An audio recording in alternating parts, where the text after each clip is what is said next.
નમસ્કાર, ક્રાંતિ માર્ગથી હું જઈ. જામનગરમાં ગોપાલ ઇટાલિયા પર થયેલો જૂતાકાંડ હવે રાષ્ટ્રીય સ્તરે પહોંચ્યો છે.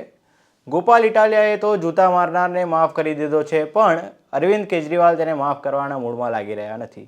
જૂતાના હુમલા થયા બાદ ગોપાલ ઇટાલિયા બોલે છે કે મારા પર આ હુમલો હર્ષ સંઘવીએ માણસ મોકલી કરાવ્યો છે. બીજા દિવસે ખબર પડે છે કે આ હુમલો કરનાર વ્યક્તિ કોંગ્રેસનો કાર્યકર છે. જેણે હુમલો કર્યો તે વ્યક્તિએ કારણ આપતા જણાવ્યું છે કે જે તે સમયે ગોપાલ ઇટાલિયાએ તત્કાલીન ગૃહમંત્રી પ્રદીપસિંહ જાડેજાને જૂતું માર્યું હતું. તેનો બદલો લેવા માટે મેં ગોપાલભાઈ ઇટાલિયાને જૂતું માર્યું છે. જોકે પ્રદીપસિંહ જાડેજા તો ભાજપના છે. એવામાં ટ્વિટરના ચોકમાં જાણે ભાજપને પડતી મૂકીને કોંગ્રેસ અને આમ આદમી પાર્ટી આમને સામને આવી ગયા હોય તેવું લાગી રહ્યું છે.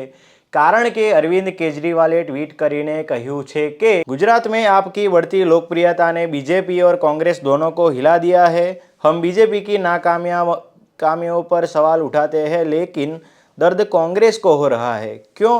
जामनगर में हमारे लोकप्रिय नेता और विधायक गोपाल इटालिया जी पर कांग्रेस के कार्यकर्ता ने हमला कर दिया है. ये हमला साफ बताता है कि गुजरात में बीजेपी कांग्रेस अब आपके खिलाफ एकजुट होकर लड़ रही है. અરવિંદ કેજરીવાલના આ કોંગ્રેસ પર પ્રહાર સાંભળીને અમિત ચાવડાએ પણ અરવિંદ કેજરીવાલને આડા હાથે લીધા છે. તેમણે આમ આદમી પાર્ટીના જ ધારાસભ્ય હેમંત ખવા સાથે જૂતું ફેંકનારનો ફોટો સેવ પૂરી ખાતો હોય તેવો મૂકીને अरविंद केजरीवाल ने जवाब आप्यो છે કે जिसे अपना कहा उन्हें जूता मारकर पार्टी से बाहर निकाला आपने. छल धोखा और गद्दारी पहले दिन से ही आपके फीचर में रही है.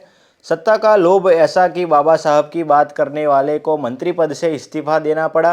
शराब घोटालों के कारण जब जेल में कैद हुए तो बीजेपी से गुपचुप समझौता किया और वोट कटवाने बनकर हरियाणा और गुजरात में बीजेपी की मदद की. आपकी नैतिकता ऐसी है कि खुद आपकी महिला सांसद ने आरोप लगाया है कि उसे आपके घर पर पिटवाया गया और फिर आपकी ही पार्टी से पूर्व मंत्री पर जूता फेंकने वालों को लोकसभा टिकट भी मिल जाती है. जो आप रहने दीजिए, ड्रामा बंद कीजिए. जूते फेंकने की संस्कृति आप और बीजेपी की रही है और गुजरात में यह गंदगी आपने ही फैलाई है.